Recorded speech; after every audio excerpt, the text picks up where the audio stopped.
She is a WWE superstar, a role model, an inspiration, a fan fun show co-host, Demandy's Donuts, and an entrepreneur who has lived in South Florida. Originally a New Jersey country girl. Yes, farm living in Jersey, Green Acres.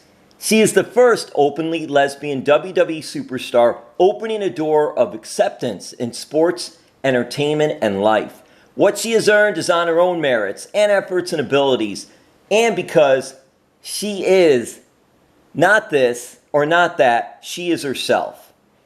A proud LGBTQ activist, a co-star of the E-hit TV series Total Divas Season 9, a former MMA fighter, yes, she is tough. Daria Berenato is multi-talented, beautiful, strong, and determined. She has a big heart, a heavy heart, and that's reflective in rainbow love. Thank you, Daria. Sonya Deville. We're going to get right to this. Are you the most famous person from Schubenski? Wait, first of all, that was such a ridiculously great and long intro. Thank you. And Schubenski, New Jersey, am I the only famous person from Schubenski? Maybe. I think another kid I went to high school with is like a big-time model. So there might be a few of us, but yeah, it's definitely a small little farm town. Sonya, you're worldwide. You're global. You got the #1 spot. Hey, is there anything fun to do in Schubenski? So, growing up in Schubenski, I mean, like, it's just a very outdoorsy lifestyle. So, like, as a kid growing up, I mean, all I did was play basketball and ride quads and, go mudding with our jacked up trucks and Jeep. It really was like kind of like a country living in South Jersey. My dad had the blueberry farm, so we'd hang out down the farm and, ride all kinds of machinery down there, whether it was a backhoe or a forerunner, whatever. So definitely a more outdoorsy lifestyle. Well, since you own a blueberry farm, then, are you a big blueberry fan or are you sick of blueberries? No, I like blueberries. I'm a blueberry fan. I like blueberry pie. We make all kinds of good stuff. So, yeah, I'm definitely still a blueberry fan. Did you do anything farm-like milking a cow, riding a horse, things like that? We didn't have cows or any animals on our farm. It was just blueberries. I've ridden horses before, but it definitely wasn't part of my day-to-day. But, I would go down the farm, and my dad would always show me how the packing house and everything works with the blueberries, and so I'd get in there sometimes and help him out. And, I definitely know my way around a blueberry farm. Are you into country music? Yeah, I love country music. That's all I grew up listening to. My dad wouldn't let us play anything in the car with him besides, like, Keith Urban, Kenny Chesney, Tim McGraw, Faith Hill. So That must have been an interesting lifestyle, going from something like that, and then eventually you moved down to South Florida. I think you're in Central Florida now, but you're going from a small little town to big city life.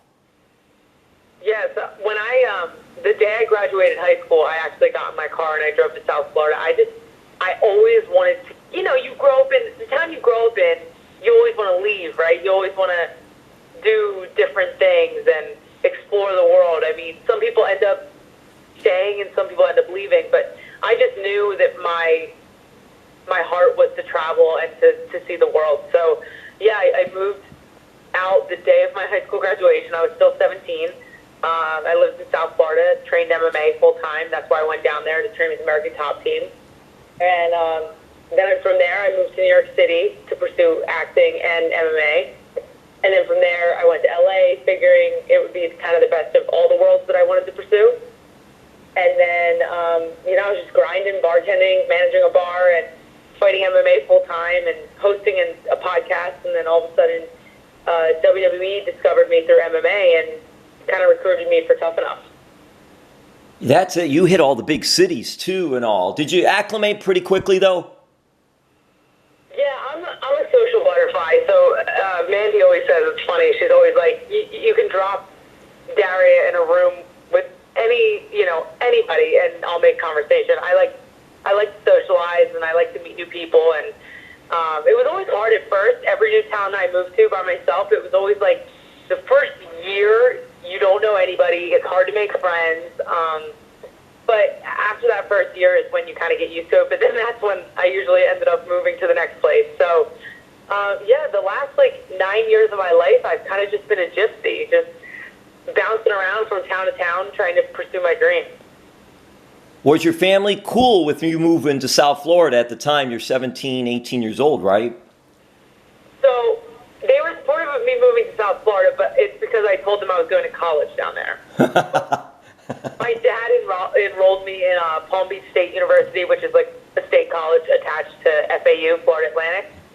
And so I went there for maybe a month, and I was in class one day, and I remember it was some sort of science class, and they were just there was so many paragraphs of writing on the board, and it was just like a note-taking class, and I was like, oh my God, this is not for me.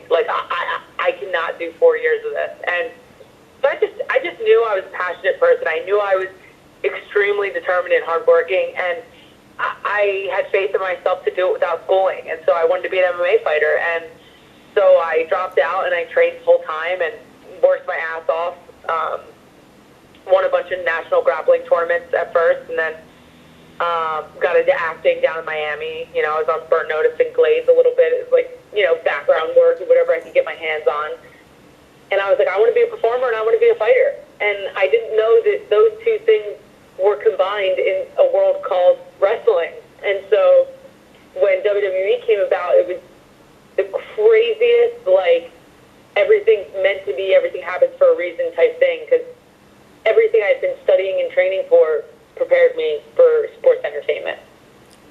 You mentioned Burn Notice. That was one of my favorite shows, USA Network, and it was, shot down here in Miami. What was it like just even being involved on that show? And then did you become a fan of that show? It was a really cool show.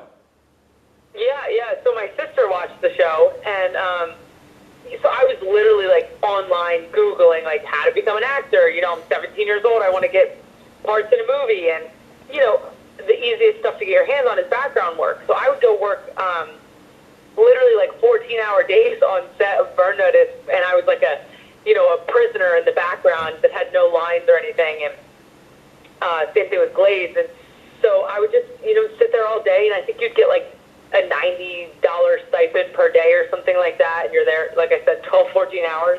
But it was so cool because I got to see how set life worked. I got to see the directors direct and the actors act, and kind of how the whole production works. But also, I have always worked from the ground up. Even when I worked for my dad's construction company, I started out in the parts room cleaning the greasy parts. So I like to earn my way, and I like to know the business from the ground up. So it was kind of really cool experience learning how a production works and kind of getting that on-set experience. And yeah, I definitely became a fan of the show because I also got to interact with the main cast, and they were super cool. And so yeah, it was a really good experience.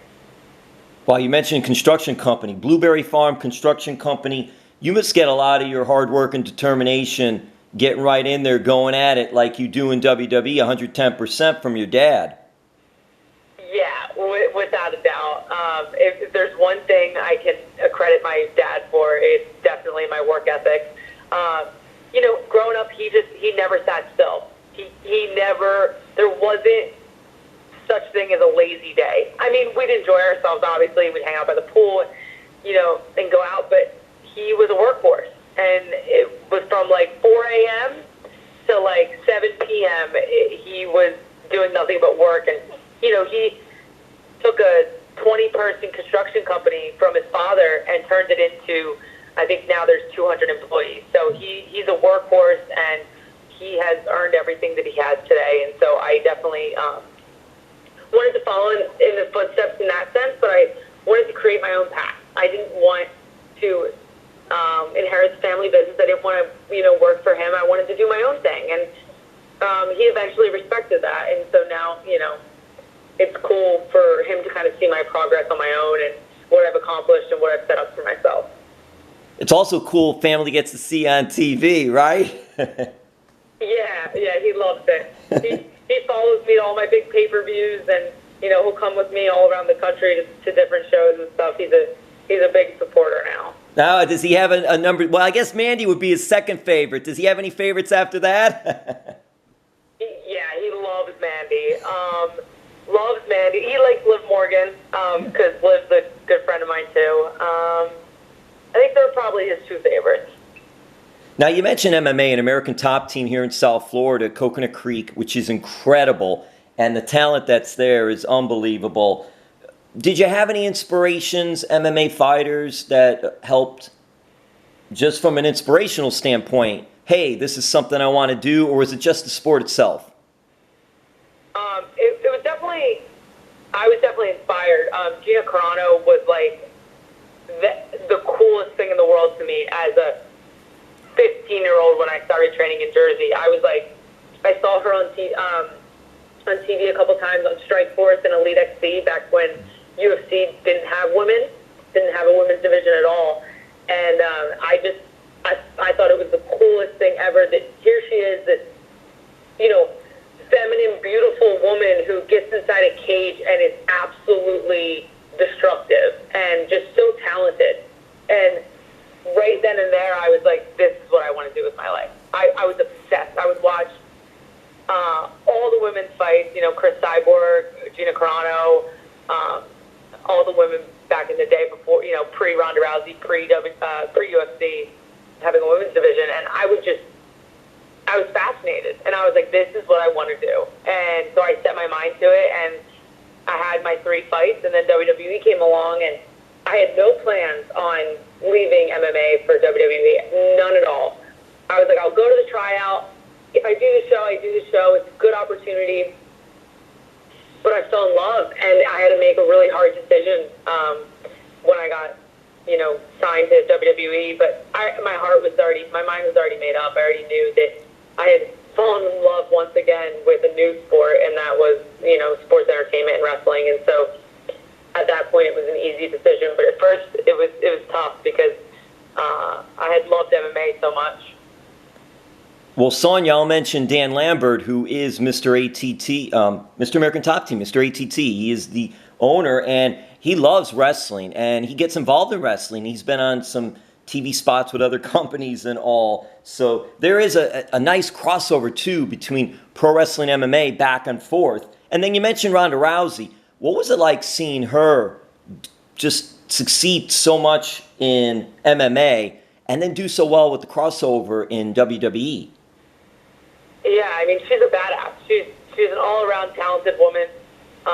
She's a professional athlete through and through, from judo to MMA to pro wrestling. She's just an athlete, and she takes any task she's given, and she just excels in anything you give her, really. It's actually cool when she first started training wrestling, literally learning how to do the fundamentals. Mandy and I were selected from NXT to help train her. And so we were kind of with her beginning couple weeks in wrestling, and she picked everything up so quick and, obviously just a natural-born athlete. How cool is that, too, being to add that, so to speak, to the resume, because that's something behind the scenes. And, of course, you want to be out there. You want to have your spot, be in the spotlight. But then they're telling you to, hey, we want you two to do this, which is a big deal. Yeah, it was really cool that the coaches of the Performance Center really trusted Mandy and I to, help her learn the fundamentals. So it was a really big honor, and it was a good time too. We had fun, and she was great to work with, and just to see her progress in just a couple years being here, it was super impressive. Yeah, well, you're very strong-willed, very hard-working, very cool, and you're your own person, but I think you and Rhonda share some things like that. Yeah, I mean, I definitely could see us. It's funny because when I got to know her a little bit better, I was like, oh, we have some similarities in our personality for sure. I think we're both a little, when we do something, we do it 150%, and we're definitely a little, compulsive and obsessive, I think. But I think that's what makes a lot of successful people successful. I think the heart and the passion and the will to want to do something to a fault sometimes is, what makes people get where they are. So, yeah, she's a cool girl. And I think, too, having some of that MMA background was also another caveat to say, hey, here's someone that transitioned from MMA to WWE, so let's put her out there and do this as well. I think that played a little bit of a part of it as well. Yeah, for sure. I'm sure, yeah. Because I understood where Ronda was coming from when she came into the WWE, because I made that same transition a couple years before her, So it's from the footwork to the mindset to the mentality of going from fighting MMA to pro wrestling. I think I kind of understood it on a level that maybe some of the other girls wouldn't have at the time. And then leading into what you're doing, WrestleMania, what an experience. Such great reviews, 2 nights for the first time. It was at the Performance Center, and there was no crowd. But the stage, the setup, as WWE always does, the production looked great. What was it like as talent going out there, and there's no fans, but being able to be a part of it? Yeah, I mean, it's always cool doing something that's never been done before, right? Because it's just one of those things, like, to check off the bucket list. It's like, who can say they were at possibly the only ever WrestleMania with no crowd, in a quiet performance center? So it's just another thing to add to the, like you said, to add to the resume, and it's like an accomplishment almost, because it was a challenge, and it was something out of, our normal wheelhouse. So I think everyone's just really proud of us as a company for bringing entertainment to people during this hard time, but, obviously staying safe while doing it and taking the proper precautions. But overall, it was just a really cool experience, and I think it's really special for the fans, too, to be able to stay connected with WWE throughout this whole thing. So it was really fun. I do it again 100 times over, and I think the talent from top to bottom just killed it. And how much fun was it being out there with Dolph Ziggler, Otis, and then Mandy, and then your best friend does what she does? Come on. I mean, it doesn't feel great getting slapped by my best friend for the last 4.5 years. A little devastated over here, but I'll get over it. Did you find yourself, Sonya, at one point, because you guys just get so into it, so intense, that you did look out at the crowd, that you were going to try to get them to react, and then like, oh gosh, there's no crowd here? No, you know what? And I don't know if it's because of what we were specifically doing, but I was so in that moment with Dolph, Mandy, Otis, that I wasn't even thinking about if there was a crowd or wasn't a crowd. I had like this tunnel vision, like looking at Mandy, with confusion and terror, whatever the emotion was. It felt natural. What were you wearing? What was I wearing? Yes, your gear that night. What gear did you? Because you had the dark on, but what was it? Did it go along with the clothing line, or was it something else? I'm trying to reel this in now. Yeah, no, that was just an outfit.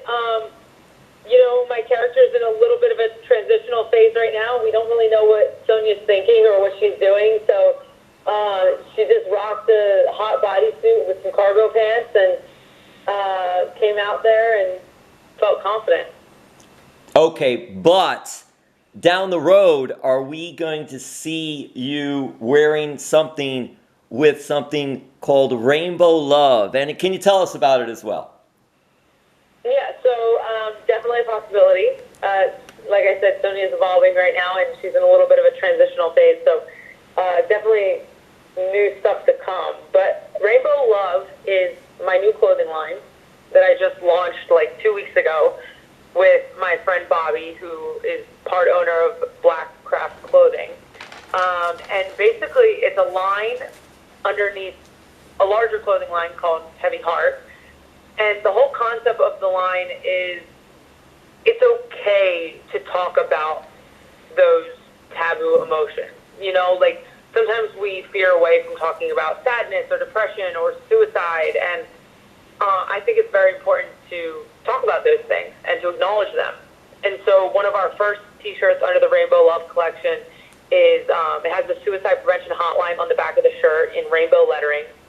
And basically, it's just letting people know that it's okay to feel dark. It's okay to have a heavy heart and, you know, still be colorful at the same time. So it's kind of like I got your back kind of shirt. And that's what the whole line kind of speaks to. It's like, it's okay to feel however you're feeling, and it's okay to express how you feel. And I don't want anyone feeling like they can't talk about their emotions, because sometimes when we keep things bottled up inside, you know, that's when the scary thoughts happen, and that's when things can go downhill. So, yeah, it's just a line about love and acceptance and equality and everything that I stand for. So I'm really proud of this. I've been working on it for the last several months with Bobby and Clif Chason, who used to own Affliction Clothing. So these guys are gurus in the clothing line department, and I just came in for some of the creative inspo and obviously the message behind it all. So it's been really, really fun. Everyone can get the gear over at shopheavyheart.com. And I also have Demandy's Donuts merchandising line still. We just dropped some new items yesterday. So that's demandys.com too. Well, I looked at some of the photos, and you have the dark, the black, but you also have a little color in there, and you've got the heart, and you've got the rainbow, and some nice artwork on some of the shirts that I saw. It really does inspire in a message, and it's really cool too, which, I mean, that's you. How did you just sit down and say, okay, this is what I want, and go through that creative process and make a decision? Because then you're looking at things and say, well, maybe I like this, maybe I don't like that. And how much, obviously you trust them, but how much trust and back and forth did it go with just finalizing everything? There was a lot of back and forth, and there was a lot of like a collaborative effort between the three of us, because I really wanted this line to speak true to me. I wanted it to be my baby, and I wanted everything that I produced out of it to be something out of the creation of my mind, so that, you know, my fans could support it knowing that I really had a hand in all this, and, you know, so it feels genuine and authentic. And so, you know, all I wear is black. It's obviously my favorite color, and I do have a darker vibe, and so does Sonya, and so I wanted to stay true to that, but also I can be really colorful in my personality and in who I am, being part of the LGBTQ community. So I wanted to represent kind of the yin and the yang in both of that, and almost the irony in it. So one of our catchphrases for the clothing line is, it's okay to have a heavy heart, but rainbow love. And that's like the perfect embodiment of what this line means to me, because it's like, it's okay to feel down. It's okay to have these dark emotions, but it's also okay to come out of it and feel good about yourself and appreciate yourself and love yourself as colorful as you are. So, yeah, there's a lot behind it. Definitely a lot of thought that went into this. Like I said, months and months of drawing in a notepad and jotting down ideas and really just trying to create something that is authentic and true. Do you have a favorite from the clothing line? It's probably the You Are Not Alone shirt, which is the shirt that has the Suicide Prevention Hotline on it. It's just so powerful. It's, you know, you are not alone. It's such a simple phrase, but it speaks volumes. It's letting everyone know, like, everybody has somebody, and it's okay to turn to them. It's okay to talk about suicidal thoughts. It's okay to talk about depression, anxiety, angst, whatever you're going through, especially in times like this with the, you know, the virus going around and everything. It's important that we have each other's backs and that we communicate, because I think that almost anything can be solved through, you know, proper communication, and just don't ever feel like you're alone. Could we see you someday on Shark Tank? Yeah, I mean, since I was a young teenager, I've always wanted to go on Shark Tank, because I always have these ideas that, you know, I have like an entire notepad in my phone of like invention ideas and stuff. So I'm always thinking,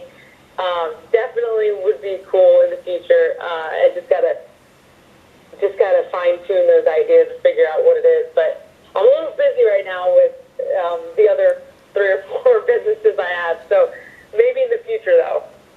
Well, Mark Cuban's a big WWE fan. I just want to put it out there. He is. I think I knew that. Yes. Will Mandy Rose be wearing Rainbow Love? I mean, she was gonna be, but I don't know about now. in the Demandy family right now. Anyone else in WWE been very supportive of this? And could you see anyone else in WWE wearing Rainbow Love, part of Heavy Heart? Yeah, for sure. All the girls and the guys are so supportive of everything that I've done. Naomi's a good friend. Carmella, Liv Morgan for sure. Yeah, I'm pretty sure if I gave some of the merch to a lot of people, they'd rock it. I mean, it's cool too. It's a cool flag. It's not like it's a lame T-shirt with some, I feel like everything looks really cool too. And it's very important to be true to yourself. When did that happen for you? Well, that's a loaded question because, so I came out to my parents when I was like 19. I came out publicly on Tough Enough when I was 21. But for a year following that public coming out, I still wasn't comfortable with who I was at all. And like, it's a forever growing process. Like I get more and more comfortable in my own skin every single day, and I break down my own barriers every single day. But for the longest time, I wasn't comfortable with who I was. When I got to the tryout for Tough Enough, and they asked me in the interview on the premiere episode, "Are you in a relationship?" I totally froze up. I was like in my head thinking, "Oh my God, is this going to hurt my chances? Like, is this going to affect me getting on the show?" I really had no idea what it meant, and that was just me being, a little naive at the time. I just didn't know. I didn't know anything about the company. I didn't know what being openly gay meant because I wasn't at all. And so fight or flight instincts kind of kicked in, and I just told the truth because it's all it was like instinct. I just was like, "Oh yeah, I have a girlfriend." And then I remember running upstairs after in the performance center and calling my girlfriend and being like, "Hey, I just came out on national television. I'm so sorry," because her parents didn't know, and they definitely they weren't the most accepting people. So I felt bad that I outed her, and I was concerned about what it meant for me too. And so we had this whole conversation, and she's like, "Babe, don't worry about it. Like, whatever is meant to be will be." And so then, obviously, here we are 4.5 years later. Obviously, it didn't affect my chances at all, and the company's been nothing but accepting and loving towards me. But I didn't know that at the time, and so it really did take years for me to just be comfortable with who I am. And it's like, I did feel judged by the outside world because in my mind it was like, if I don't even accept myself, how do I expect anybody else to accept me? So, yeah, it's been like a work in progress.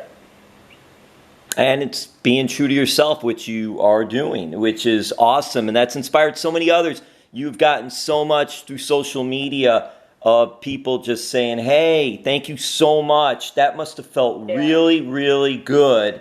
And just being a part of WWE, how has that changed your life? Yeah, it's like a 360. I just think of where I'd be today if I never came here, and not to say that I wouldn't be successful or anything like that, but more so in the perspective of who I'd be as a person. Just because being on a public platform and being kind of thrown to the social media sharks and wolves, so to speak, it's kind of forced me to love myself and appreciate myself, because if I don't, then who's going to? You know what I mean? And so that's the kind of journey I've been on over the last 4 years, and I really feel like I've come into my own, and now I don't feel any different being gay or not gay. It's like, it's not a thing anymore, and it's not something that goes through my brain every single day, every conversation I have with anybody, every tweet. You know what I mean? Like, I'm able to just be who I am despite my sexuality, despite anything else, and hopefully represent on the platform that I have, so that a little girl 4 years ago can feel that, strength in numbers. And hopefully, me being real with me can help them be real with themselves. Well, Sonya, I want to wrap it up with this, and I want to thank you for spending so much time. We had a lot to cover, and you were just amazing, which I knew you would be. I got to ask you this. You and Mandy love your donuts. South Florida is full of donuts, and you lived here for a while, so I'm just going to throw these at you. You can do quickly, and then we could wrap this up and get out of here. Krispy Kreme glazed. Of course. Amazing. Mojo's Donuts. Okay, never had it. Oh, Pembroke Pines, Miami, unbelievable. They're atop my list, but I'm not an expert like you two, but just saying it. Happy Place Donuts. Okay. The Salty Donut. Okay, no. Never had any of these. What do you give the top of your list for donuts? Whether if you could, I don't know if you have a donut place in South Florida. If not, then anywhere. So, yeah, not in South Florida, because it's funny, we don't eat donuts when we're home. We always eat them on the road, so we've never actually tried any places by our house. But, that being said, our favorite donut place is in Lafayette, Louisiana. It's called Meshy's Donuts. It's a little tiny hole in the wall. But it's amazing. Is there a favorite donut there? I know you guys like pick and choose and go through the donuts. I'm wondering too, when you all are eating, I saw one with Liv Morgan and she's cool, but then you all take a taste. What happens to those donuts? Does anyone get the leftovers?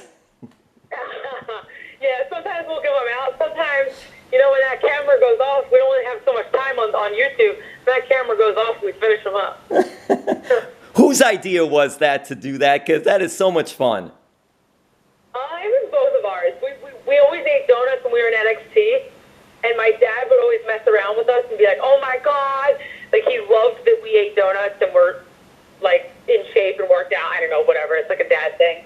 He's like, you guys, you put that on Instagram. That's so funny. And, he just got a kick out of it. And we were like, what if we did a YouTube series? And then we always said, when we get on the main roster, we get on Raw and SmackDown, we're gonna do a series and travel all, we kind of planned it out. And then when we got called up together, we were like, oh my God, it's perfect. Let's do it. That's just so fun and so funny, too. Well, like I said, Mojo Donuts in Pembroke Pines, Miami. I'm not paid endorsed by this either. And the Salty Donut in Wynwood. If you get a chance, check those places out. Oh, my God. Check them out. Hey, and on last note here, WWE referee, John Cone. Is he the Donut King of Kansas City? He is the Donut King of Kansas City. Yes, very, very good donut. And when are we going to see Demandy's Donuts and Pizza in South Florida run by your moms? Coming soon. Stay tuned. We're working on it. We're a little busy over here, but we're going to get there. That is the goal. Sonya, thank you so much. Continued success in everything you're doing. You're just a pleasure to talk to and just unbelievable talent. Thank you so much. Do you have any other social media or anything about Rainbow Love that you want to close this with? Do I have what? Social media? Any social media or anything about Rainbow Love, their social media, anything like that you want to close this with? Yeah, so Rainbow Love social media is at Heavy Heart Shop on Instagram. And I'm at Sonya Deville WWE on Instagram and Twitter. You can also see our YouTube channel. It's Mandy and Sonya, Demandy's Donuts on YouTube. I also have my personal YouTube, which is Daria Berenato. And then you guys can go to demandys.com for Demandy's merch and shopheavyheart.com for any Rainbow Love merch. And thank you guys so much. Remember, it's important to be you because everybody else is already taken. So do you. And I'll say this, Sonya was in Miami with Mandy and the New Day at the Boys and Girls Clubs, one of them down there for a Be a Star rally. And she was just awesome with the kids. She gives back, everything else that she does on her resume. But just what a wonderful time watching that experience and seeing the interaction and all. So just keep doing everything you're doing. And thank you so much. Thank you so